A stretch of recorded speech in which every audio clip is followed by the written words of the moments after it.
Hello, and welcome to this episode of Ways to Change Your Workplace with myself, Prina Shah. And I'm really happy to be introducing today to you my guest, Ann Latham, who is from New Hampshire in USA. And welcome. How are you?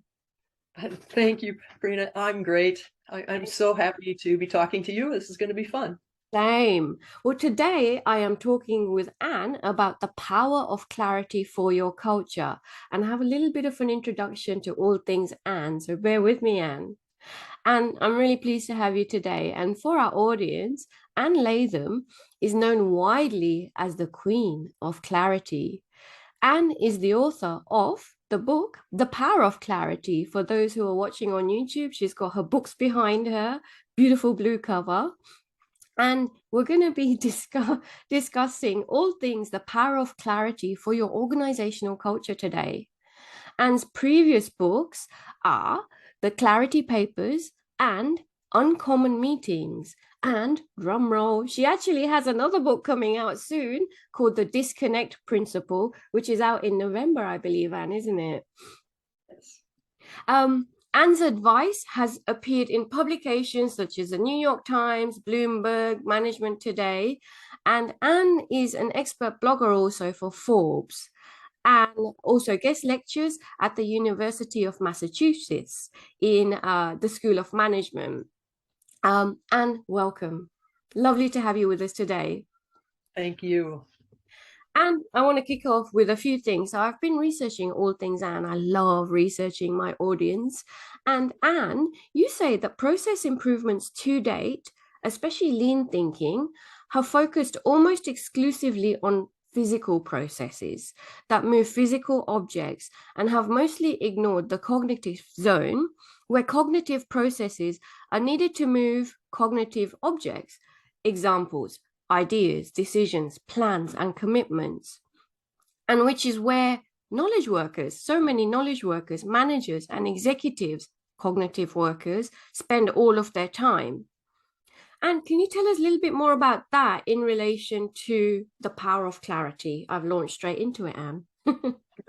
Right. And from in my career, I've personally witnessed the tremendous improvements in processes that Yeah. have been made over the last couple decades. And it's very much focused on streamlining the production processes, and that's the factory floor. But it could also be in a bank, the loan applications, or in a moving company, the way they move the trucks and get everything organized and moved on time and everything. But that's where the focus has been, on streamlining how all those physical objects move. Yes. And so it's created huge results. I mean, things are so much more efficient than they used to be, but we haven't put any attention on how we move cognitive objects, things like decisions and plans, strategies, ideas. When we make decisions, we don't even think in terms of a process, never mind using a process to improve decision Yeah. making. We just get in the room and talk and hope we can come up with a decision. So to me, as you move away from the production processes, whether it's the factory floor or something else, as you move away from that, Yeah. you get to more and more workers who are the knowledge workers, who Yes. spend their entire days moving decisions and ideas and plans and strategies. And they don't have the benefit of those well-hewn processes that are streamlined and that are efficient and that are visible, so that we can see when we've gone astray. So there's this huge area where we can focus and make tremendous improvements. And the missing gap is the fact, just to summarize what you've been saying, especially when we look at things like lean process management, it has really very much focused on, let's say, the manufacturing side of things or the factory floor. So the floor more so. Whereas a lot of us are thinkers and creative and innovative and whatever else in the workplace. So there's a big missing element in terms of clarity for the knowledge workers. And that's Yes. what your book bridges the gap with. Is that correct, Anne? Yes. Yeah. Yeah. And a colleague of mine said it just wonderfully when he said that the power of clarity does for knowledge workers what lean thinking has done for the factory floor. And that is so much my intent, is to try to bring that same level of clear process, clear purpose, clear roles, and clear expectations, so that those of us who are knowledge workers can feel just as efficient and be moving things forward with that same kind of confidence and determination and progress, and so that we have that sense that the factory workers have had for a long time. Absolutely. So, Anne, you're talking about the fact that cognitive workers simply don't have the frameworks, the tools, or the vocabulary for dealing with cognitive objects Right. effectively and efficiently. And can you tell us a little bit more about this and what you recommend in relation to the gaps, Anne? What's missing? Oh, well, there's so much missing. Yeah. But I mean, to start with, the Yeah. biggest problem is that we're clarity blind. We aren't as clear as we think we are, and Yeah. we don't realize it. We don't see it. So Nice. the first chapter of my book is called "We Aren't as Clear as We Think We Are, and Yeah. It's Costly." And my whole goal there is to help people see the disclarity, which is a word I coined for the total lack of clarity Yeah. that's surrounding us. I got tired of typing total lack of clarity, so I call it disclarity. So that if you read the examples in the beginning of my book, in that first chapter, you start to go, oh my goodness, there's a lot less clarity than I think there is. And, when you think about it, we all know clarity is a good thing, but Yeah. we don't really even know what it is. We don't have a good definition for it. We don't have any scale. We don't have any way to assess how clear something is. We have more shared vocabulary to talk about the temperature of soup than we do the level of clarity in our meeting Gosh. or our conversations or our decisions. We just say, oh, it's a little unclear. It's kind of confusing. It's not very clear. But which one of those is really bad? Oh So God. one of the things I do in the first chapters, I give these examples. Then I talk about the scale of, let's put disclarity, a complete lack of clarity on one end, and Yeah. on the other end, let's put uncommon clarity. And the Oh. reason I put uncommon clarity out there instead of just clarity Yeah. is because clarity is this nebulous little point floating around that we're always just a little bit off. And most Yes. of us think we're clearer than we are. But even though a lot of us might say, oh, I think I'm pretty clear, not a lot of people would say I'm uncommonly clear. So I wanted to push that out there a little out of reach. Nice. Now, when I look at the examples in my book, I go back and say, okay, now take that example in chapter 1. Where would you put it on the scale from disclarity to uncommon clarity? And it doesn't take long to go, most of these are way, way on the disclarity end of the spectrum. Yeah. There's no clarity there at all. And we're kidding ourselves to think that it's very clear. Yeah. Really interesting. So while you were talking, Anne, especially that, so we've gone from uncommon clarity, and we go all the way to disclarity on the spectrum of clarity. And when you gave the example of the meeting, I was just thinking, so beyond, definitely clarity is needed from that cognitive capacity of knowledge workers within, let's say, a meeting sense. And then, Anne, our workforces are so diverse as well, and the nuance of the English language, first off, is just, something else. And, Yes. when you're talking from an organizational culture perspective, and people may walk out confused of this meeting, it's a big decision making meeting, and we're all just thinking, what was the point of that? Where are we now? What's happening now? And that affects our decision making, which affects, when people walk out of the room and the kind of work that they do. And then it really does impact on our organizational culture. So that's one cost of disclarity. What are other costs of disclarity from your experience thus far, Anne? Right. There's a lot of costs, and it's easy to point to the lack of productivity. Yeah, If you waste an hour in a meeting and you've got 10 people in that meeting, you've wasted 10 hours. And so it's easy to count the time that you lose. yes, Um, it's harder to count the frustration. It's harder to count the lack of confidence. Clarity gives you confidence. If yes, you are really clear about what needs to be accomplished, yeah, how you're going to get there, with whom you're going to work, and what method you're going to use, yeah, you have the confidence to, knock down walls and just charge ahead and speak up and do what needs to be done. Yeah. But if you're unsure about, what you're trying to accomplish or how you're going to do it, or who needs to help you or work with you, or who needs to agree with you, or, if you're unclear, or what's the priority even, is this my most important thing or my second most? What should I do first?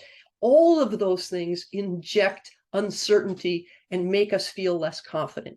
Yeah. So that confidence, it slows us down, which hurts the productivity again, but it hurts our satisfaction with our work. I think it robs us of our ability to step up and use our talents. Yes. So it's a huge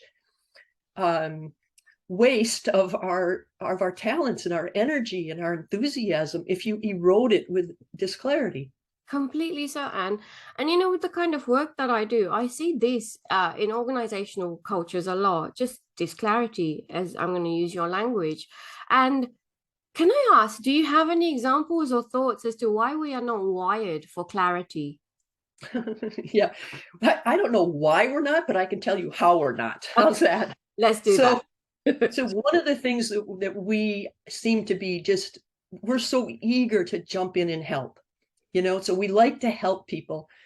So for instance, I talk about the need to be real crystal clear about what you need when you go into a meeting. Yeah. And one of the things that people often do in a meeting is say, well, I've done X and now I'm going to do Y. Am I on the right track? And that's a yes or no question. Yeah. Am I on the right track? Right? So if you go, yes, you're on the right track, end of conversation. No, let's talk later. End of conversation. But instead, what happens? People really like to help. So they start telling you, oh, and then when you're through with that, do this. And when I did that, this happened. And so they tell their war stories, they tell their lessons learned, they give tons of advice. And the person who said, am I on the right track, isn't even listening because they're not there yet. That's too far out in the future. They just want to know, am I on the right track? Yeah. Done. Let me go get to work now, So our desire to help is one of the ways that gets us off track. Yeah. Another is we like to talk. And that goes hand in hand with our desire to help. So for instance, you get into the room and you need to make a decision. And if you're not crystal clear about what that decision is or what other outcome you're pursuing, people will talk. Yeah. They will talk and they'll talk and they'll talk. And for instance, if you have a meeting agenda item is a project review, I once did an exercise with a group on, brainstorm how many different directions a conversation could go if the topic was project review. And in Oh, 2 minutes, we had 67 totally different directions, everything from whether you're talking about risks or schedules or resources or the customer expectations, or, it goes on and all the variations on those themes. So if you get people into a room where the outcome of what's going to be different when we're done isn't clear, people will talk and they will be going in 30 different directions, and they'll be vying for attention. No, I want the conversation to go over here and you want the conversation to go over there. And so we not only don't get anywhere, but we waste a lot of time butting heads and trying to control each other and control the meeting. yeah. So that desire to talk it's like letting the horses out of the barn. They're all running in different directions. Uh-oh. So those are two biggies right there. Yes. And another is we're driven to dive in Yeah. and get started. So Yeah. instead of stopping at the, whether it's the beginning of the meeting or the beginning of the project, or just when you sit down at your desk Mhm. and ask, okay, what needs to be different 15 minutes from now? What's going to be different at the end of this meeting? What are we going to achieve that is going to unleash next steps? Yeah. That's the key, is that we don't want to just talk. We want to achieve something that unleashes next steps. Yes. So if we dive in and just start talking Yeah. without figuring that out first, we will not, we will be in what I call a kitchen sink conversation Yeah. where we talk about all kinds of things, but we don't really get anywhere. Absolutely. I have been in many of those meetings and oh my gosh. Well, So, and to make things worse, do you know what happens at the end of those meetings? To justify all that wasted time, we brainstorm action items so that we can take those away. And a lot of times, those action items have absolutely nothing to do with what the purpose of the meeting was supposed to have been. oh my gosh. And this is how we add to each other's to-do lists, Yes. because a lot of these are good ideas, but are they the priorities of the organization? Are they are they helping the purpose of that meeting, or are we just looking for ways that we could make things better? And we pile up all kinds of extra to-dos that we can't get to because there's too much to do. Oh my gosh. Yes. I feel it. I have been there and done that. And you're talking about the fact that, when things go off track, it's because of the fact that we have a desire to help that gets us off track. We like to talk. There's a lot of chatter that we all make, and we are driven to dive in. Yes. So, let's just say then, as the decision maker or as the person, the knowledge thinker who needs to make the decision or needs that input, I'm hearing from you, Anne, that we really need to be careful with our language in terms of open and closed questioning and really direct the group, I guess facilitate the group more so as well in terms of the outcomes that we are looking for. Where do we want to be and how are we going to get from today to there? So there's a real power of questioning I'm picking up here as well, Anne. Is that right? Yeah, that's absolutely true. But I can even simplify it one notch farther to get down to some real basics. So there are only basically six, what I call my cognitive six outcomes for a meeting or a conversation or whatever you're doing other than building something. Yeah. And so if you want to make progress, cognitive progress, there are only six. You decide, Yep. you plan, Yep. you resolve a problem, Yep. you create a list, and a list is an input to those other three. Yep. So you might not make the whole decision. That might not be the intent of what you want to do next, but you might want to list the objectives, the decision criteria. Yeah. You might want to make a list of options. You might want to make a list of risks. So Yes. a list is a tangible outcome that moves you forward. Yes. Next one is you want to confirm something, like the person who walked in the meeting and said, I've done X, I'm going to do Y. Am I on the right track? All you want is confirmation, a yes or a no. Yeah. And the sixth one is authorization. Yes. We've got our plan. Do we have permission to implement? Can we move forward? So if you accomplish any of those six, Yeah. you move things forward. Furthermore, if you know which of those you're doing, then you can pay attention to the process. Yes. What's the process for making a decision? Yeah. What's the process for creating your plan? What are the pieces there? What do you need? And part of our diving in, our tendency to dive in, is that we don't stop and pay attention to our process. And if there's always a process. Yeah. But if it's not clear, you're fishing, you're wandering, you're Yes. wandering around. But if you pay attention to the process and you determine, okay, what's the next tangible outcome? What's the intermediate outcome that's going to get us there? Then you pay attention to process and you will make far greater progress.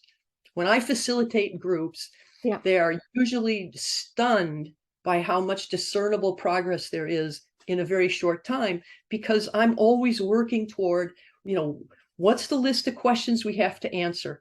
What's the decision we have to make next? What's the risk we have to worry about?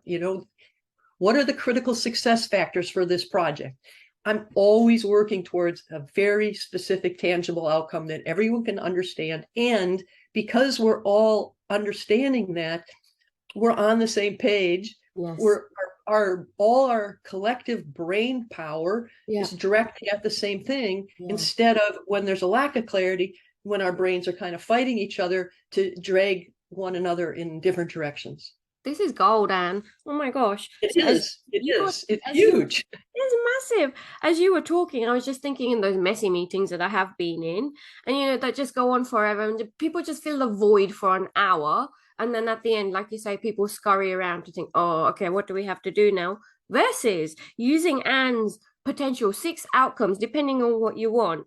Do you want at the end of your meeting a decision, a plan, something resolved, or to create that list that Anne just explained beautifully? Do you want confirmation or do you want authorization? Now, for our listeners, Anne, imagine listeners walking into a meeting that you are leading, and you say at the beginning of the meeting, as the facilitator of the meeting, this meeting is about blah, blah, blah, and we need to, by the end of the meeting, decide on blah, blah, blah. Music to my ears, and I think music to everybody's ears that's in the meeting room, because we're all clear from the get-go. And then Mhm. that drives our conversation the right way rather than, here, there, and everywhere. And conversations often digress. Like you said, we like to talk. Yes. Yep. Kitchen sink conversations, I call them. Yeah. Everything, including the kitchen sink, swirling around. Yeah. Yeah. Beautiful, Anne. Do you have any other, have we missed anything? Do you have any other practical tips or any case studies, anything else that you want to share in relation to these wonderful Sure. examples you're giving, Anne? Sure. Since we've been talking about meetings, let's talk a little more about meetings. So Okay. there's, if you, I get something from Harvard Business Review pretty much every other day about improving meetings. And there's Yes. been millions of articles written about meetings. I don't know how many millions, but it's just, they're all over the place. And the problem is that they're all missing the boat, because mostly the advice you get is about the rules and tools used to control people, as if people are the problem for Yeah. bad meetings. And Yeah. the problem is a lack of clarity. So Yeah. one of the rules, for instance, is, well, you have to have an agenda. And this became a rule back in about the 90s. And so everyone started producing agendas before they have a meeting. The Yeah. problem is that these agendas are filled with what I call treadmill verbs. These are verbs, words like report, review, share, communicate, update. Do those sound like words you see on agendas? No. Oh, yes, You know, they do. Yes, yes, yeah, yes. they're there. But you can report forever. There's no Yes. way to know when you're done. You can Yeah. share forever. You Yes. can communicate forever. You can review forever. Mm, And so as long as we put those kind of words on our agendas, we have no clarity. yeah. And then wondering, how do we control people? Well, the answer is your agenda has to have your destination verbs on them. We already talked about decide, plan, resolve, list, confirm, and authorize. Yeah. So the good news is that there's only 6 destination verbs. The bad news is that there are dozens of treadmill verbs. And by the way, plan can be a treadmill verb. I know people who can plan forever, so you Okay. have to be a little careful. Yeah. But yeah, so if I were to give one piece of advice about meetings, it would be eliminate treadmill verbs. Don't start a meeting unless you know what must be different when you are done. What concrete, tangible outcome will you have walking out that you didn't have walking in that will unleash next steps? Beautiful. And now I am very mindful also that we have been talking, especially along the meeting examples, and case studies of meetings. But I know that your work goes beyond meetings. There's so much Yes, more that way it's a, beyond. yeah. Can you tell us what other things the power of clarity in your work is applicable to in the workplace that really impacts workplace cultures, Anne? Well, I mean, to start with, we have to make the disclarity surrounding us more visible. In other words, we all have to get rid of our clarity blindness so we can start seeing the disclarity. So Yeah. you need to be able to, I would define clarity as knowing exactly what you're trying to accomplish. And that's very specifically. And that's like a list, a decision, and, whatever it is you're producing very specifically. So what exactly am I trying to accomplish? How am I going to get there? With whom? When? How Yeah. well? All those kinds of things, so that you are crystal clear about what you need to do next. Yeah. And And yeah, this can be applied to so much. So strategic planning, it can be applied to, gosh, projects, as you said, also, so many aspects in the workplace, even uh, sitting teamwork. down at your desk, Yeah, what's going to be different before I go to lunch. Yes. So individually as well, we can completely Yep. apply these principles. Yes. Beautiful. Every day, imagine if we do that, how much more clear, how much, yeah, more clear we'll be at the end of the day. And I imagine then our results will be far higher as well, depending on whatever we want to achieve, Anne. Yes. Yeah. Yeah. So, but if you start noticing how often you sit down at your desk and you just start kind of doing things, Yes. we just start doing things. Oh, yes. We're not crystal clear about what needs to be different when we're done. No. We go into meetings without knowing that. We, you make a phone call. Maybe people plan their phone calls better. I don't know. But, a lot of times you just kind of start talking to people and it's like, what do you really need? What's going to Yes. unleash next steps? And as soon as you do that, it, as soon as you know, like I said earlier, exactly what you're trying to accomplish, Yeah. man, it's so easy to dive in and focus, Yes. assuming people let you focus. But, it is so much easier to dive in and drive through and get it done.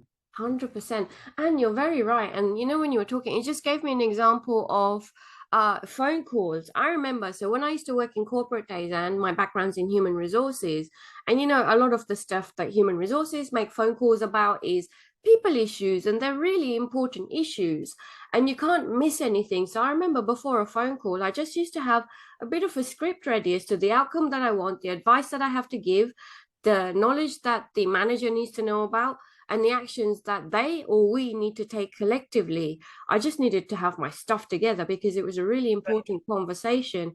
And those phone calls compared to the phone calls which weren't scripted, completely different. Oh my gosh. Right. And the time. Yeah. And the same applies to email. Yes. When Oh, you write an email right. and you just start telling people stuff and you copy a bunch of people and you get up with an email chain that goes on and it accomplishes nothing. Yeah. So the same thing applies to email. What outcome am I trying to achieve with this email? Yeah. And if you can't do it in one round trip, by the way, Yeah. you shouldn't use email. you should get on the phone. But the kind of planning you're talking about for a phone call, Yeah. you should be doing with email. But Yeah. instead, we tend to go, well, let me give you some background information. And it goes Mm, on and on and on. And we could do this and we could do that. And if you think about it, unless you're asking a real clear question right off the bat, yeah. soon as you start going in there and adding all kinds of other stuff, you're guessing what the other person knows and what their reaction is going to be, Right. right? Guessing, well, he might not know this, so I better give him background information. Yeah. I might have to persuade him, so let me add an argument. Yeah. I might have to, you're guessing, and that drives you to write longer and more convoluted emails. Whereas, do you need a decision? Do you need a plan? Do you need a list? Do you need confirmation, authorization? Do you need to resolve a problem?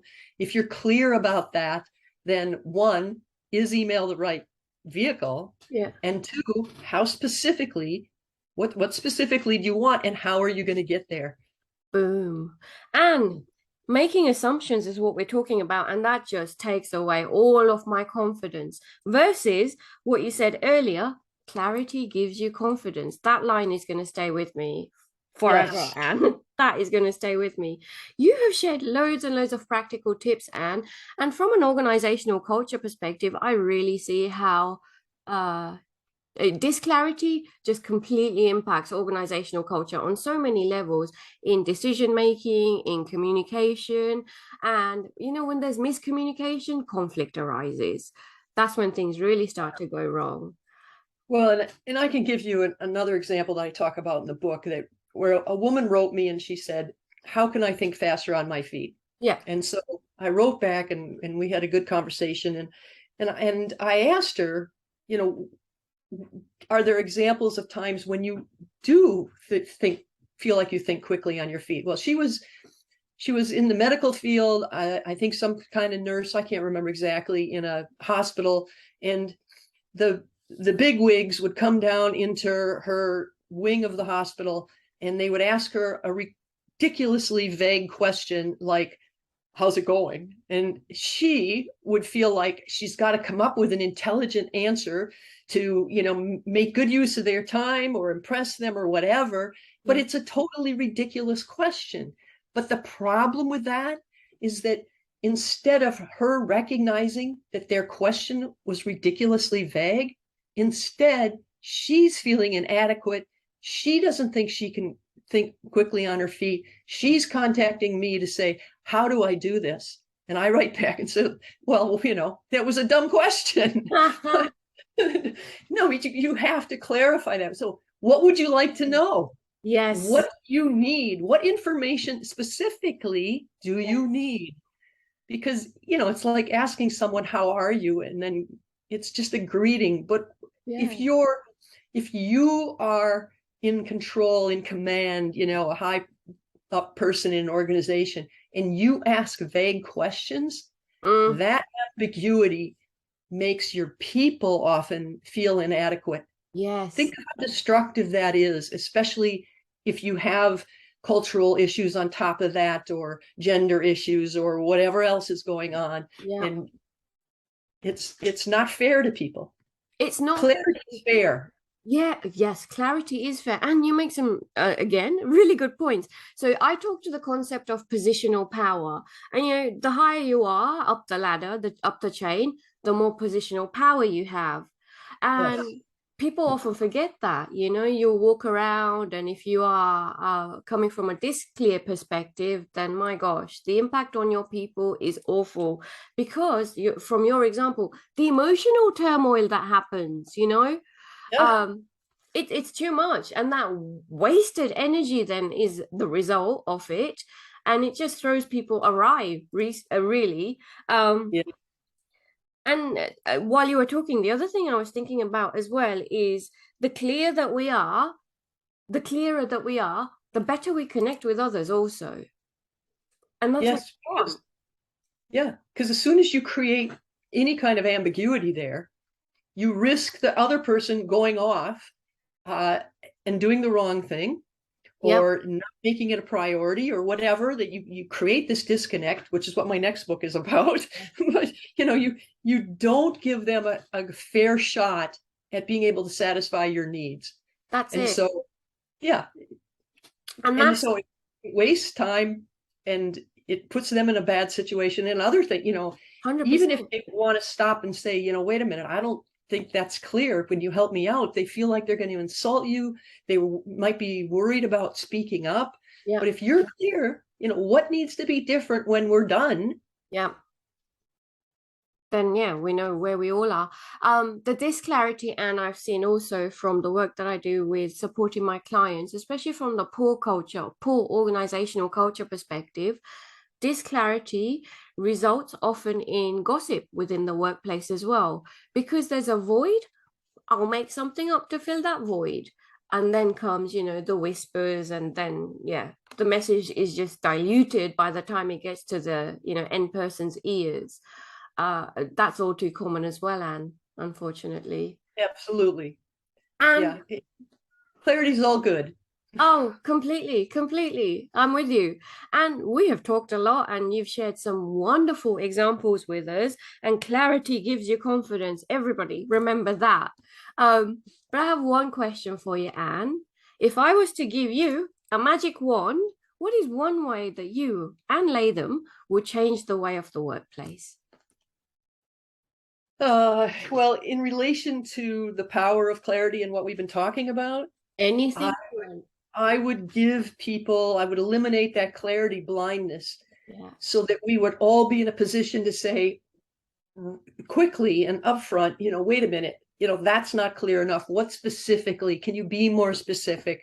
And we could all see it, because you can't fix a problem you can't see. If you don't know what's there, you can't do anything about it.